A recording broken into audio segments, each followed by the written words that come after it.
Wave FM 96.6 presents radio कहानी।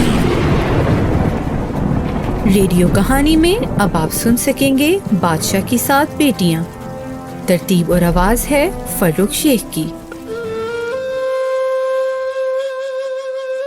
एक बादशाह की 7 बेटियां थीं। एक दिन बादशाह अपनी 7 बेटियों को बुलाकर पूछता है, मैं तुम सबसे एक सवाल पूछूंगा, अगर जवाब अच्छा लगा तो तुम्हें मनचाहा इनाम भी दूंगा। तुम सब मुझे बताओ कि तुम किसका दिया खाती हो और किसका दिया पहनती हो। 7 में से 6 बेटियों ने कहा कि हम आपका दिया खाती हैं और आपका दिया पहनती हैं। आप ही की वजह से हमारी ये शान शौकत है। ये सुनकर बादशाह बहुत खुश हुआ और सबको उनका मनपसंद इनाम दे दिया गया। जब सबसे छोटी बेटी की बारी आई तो उसने कहा, अब्बा हुजूर, मैं अल्लाह का दिया खाती हूँ और अपनी किस्मत का पहनती हूँ और ये मेरा नसीब है। बादशाह ये सुनते ही आग बगोला हो गया और कहने लगा, तूने मेरी नाशुक्री की है, तुझे इसकी सजा जरूर मिलेगी। जो हुक्म अब्बा हुजूर। बादशाह ने सिपाहियों को हुक्म दिया, इसे ले जाओ और जंगल में छोड़ आओ। मैं भी देखूं ये मेरे बगैर कैसे अल्लाह का दिया खाती है और अपने नसीब का पहनती है। शहजादी से तमाम जेवरात वापस ले लिए गए और खस्ता हाल कपड़ों में बगैर किसी साजो सामान के जंगल में तन्हा छोड़ दिया गया। लेकिन शहजादी बहुत पुरसुकून और मुतमईन थी कि जो रिज्क और ऐशो इशरत अल्लाह ने मेरे नसीब में लिखी है वो मुझे ज़रूर मिलेगी। सिपाही शहजादी को छोड़कर वापस चले गए। शहजादी जंगल को देखने लगी। चारों तरफ दरख्त ही दरख्त थे। शाम होने वाली थी। शहजादी जंगल में लकड़ियां ढूंढने चल पड़ी।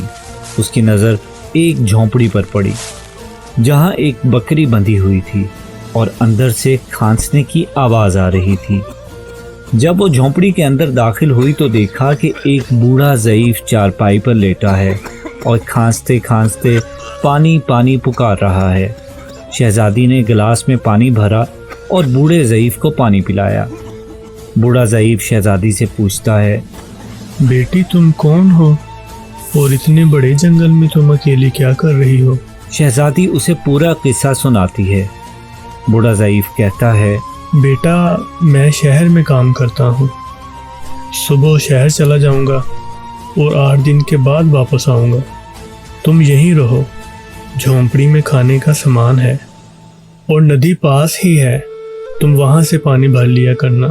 अगले दिन बूढ़ा ज़ईफ शहर चला जाता है। सुबह जब शहजादी उठती है तो देखती है कि बाहर एक मोती पड़ा होता है जो देखने में बहुत ही नायाब और कीमती मालूम होता है। शहजादी बहुत हैरान होती है। दूसरी सुबह उसे फिर एक मोती वहां से मिलता है। ऐसे ही 7 दिन गुजर जाते हैं और शहजादी के पास 7 मोती जमा हो जाते हैं।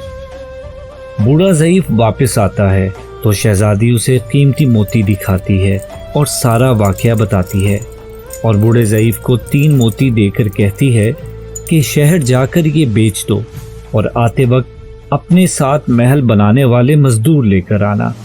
बाकी 4 मोती शहजादी अपने गले में माला के तौर पर पहन लेती है और कुछ ही महीनों में जंगल में एक आलीशान महल तैयार हो जाता है जिसमें बूढ़ा ज़ईफ और शहजादी रहने लगते हैं। ऐसा खूबसूरत महल जिसमें हर आराइश, नौकर चाकर, दुनिया की तमाम नेमतें मौजूद होती हैं। देखते ही देखते जंगल शहर नुमा बन जाता है और दूर दूर तक धूम मच जाती है। ये खबर ऐसे ही बादशाह तक पहुंचती है तो बादशाह के दिल में इश्तियाक पैदा होता है कि देखूं तो सही कि कौन शहजादी है जिसकी इतनी धूम मची हुई है। बादशाह सिपाहियों के हाथ शहजादी से मिलने के लिए पैगाम भेजता है। शहजादी जवाब देती है, ठीक है, लेकिन बादशाह सलामत सिर्फ एक शर्त पर मुझसे मिल सकते हैं। वो ये कि बादशाह सलामत अपनी तमाम बेटियों के साथ तशरीफ लाएंगे। बादशाह अपनी तमाम बेटियों के साथ शहजादी के महल में पहुंच जाता है।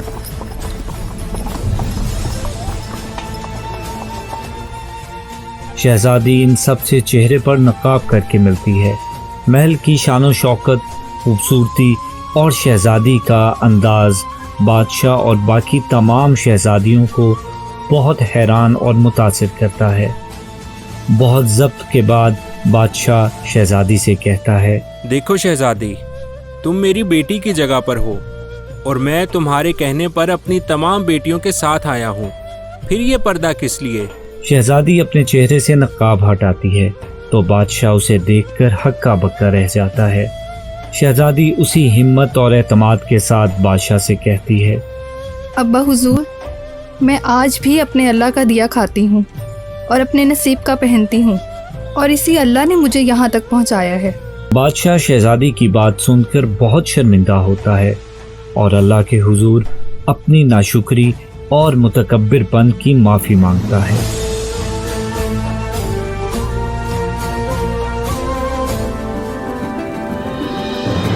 آپ سن رہے تھے ریڈیو کہانی میں آج کی کہانی بادشاہ کی 7 بیٹیاں۔